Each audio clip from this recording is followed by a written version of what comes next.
افسوس ہے، کہا جاتا ہے کہ آپ سیاست میں مت آؤ، آپ سیاست میں کیوں آتے ہیں؟ ارے بھائی، آپ کی سیاست جو یہ ہے، اس سیاست میں ہمارا کیا کام ہے؟ یوں تو جو کچھ آپ کہتے ہیں کہ سیاست علیحدہ چیز ہے، مذہب علیحدہ چیز ہے، یہ بنیادی نظریہ غلط ہے، غلط ہے۔ ہمارا اسلام جہاں میدان میں اور تخت شاہی پر سیاست سکھلاتا ہے، وہاں ہمیں حجروں میں رات کو رو رو کر صبح کرنا بھی سکھاتا ہے۔ جہاں ہمیں تلوار ہاتھ میں دیتا ہے تو وہ قرآن سے بھی ہمارے ہاتھ میں دیتا ہے۔ جہاں ہمیں عدالت کی کرسی پر بٹھاتا ہے تو عدالت کی کرسی میں بٹھانے کے ساتھ وہ اسلام ہمیں یہ بھی سکھاتا ہے کہ جو کوئی اسلام کے دشمن ہوں ان کو فنا کرنے کے لیے آپ قدم صاحب کو بڑھائیں۔ بھائی، سیاست کو اگر اسلام سے جدا کی جائے تو علامہ اقبال نے کیا فرمایا تھا؟ تو پھر کیا رہ جاتی ہے؟ ہاں، رہ جاتی ہے جنگیں دی۔ ہاں بھائی، یہ ہم وہ کہہ رہے ہیں کہ سیاست میں آپ لوگ نہ آئے جو سارے اسلام کو ملائزم کا لقب دیتے ہیں۔ یہ سب یہ کہتے ہیں کہ سب ملا لوگ ہیں، ملا لوگ کو حق نہیں ہے کہ وہ میدان میں آئے، یا کسی جینے کا حق بھی نہیں ہے۔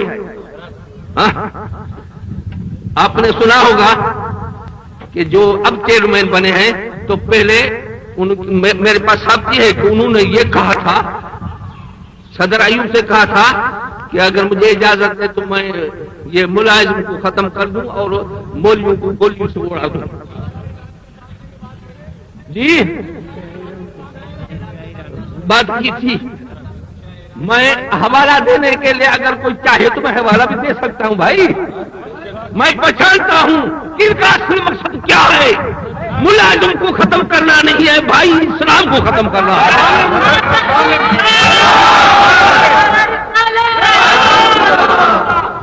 تو ابھی تک ہم لوگ چپ کر کے بیٹھ جائیں، ابھی ہم کو کہا جاتا ہے کہ تم لوگ بیٹھ جاؤ۔ رسول اللہ صلی اللہ علیہ وسلم کا دین مٹایا جا رہا ہو اور ہم لوگ بیٹھ کے تماشا دیکھ رہے ہیں۔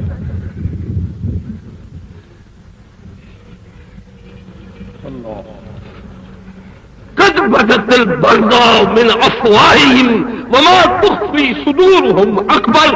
قرآن شریف میں اللہ پاک فرماتا ہے کہ ان کے منہ سے آپ دیکھیں گے کہ آگ کے شعلے نکل رہے ہیں، اور جو اندر ان کے اندر میں اسلام کی دشمنی کی آگ سلگ رہی ہے وہ بڑی ہے۔ یہ تو زبان سے تھوڑا تھوڑا کہتے ہیں، ابھی ان کے ہاتھ میں اقتدار بھی نہیں آیا ہے بھائی، ابھی تو ان کے ہاتھ میں اقتدار بھی نہیں آیا ہے، اور خداوند کریم کرے کہ ان کے ہاتھ میں اقتدار کی بات نہ آئے۔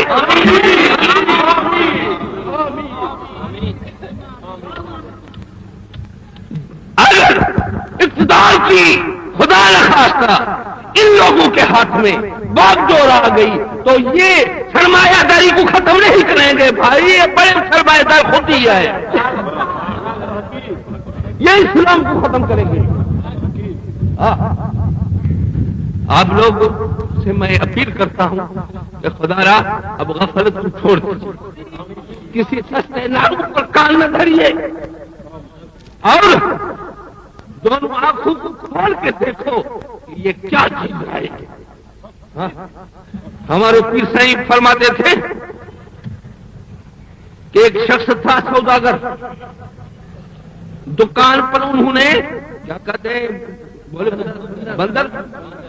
بندر تو اور ہوتا ہے،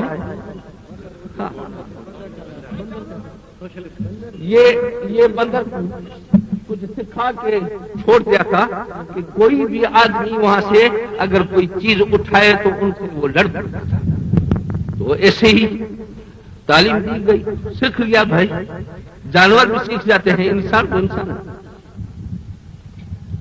ایک دن ایک ٹھگ آیا دکان پر، انہوں نے کہا کہ یہ بندر مالک دکان کا نہیں ہے تو میں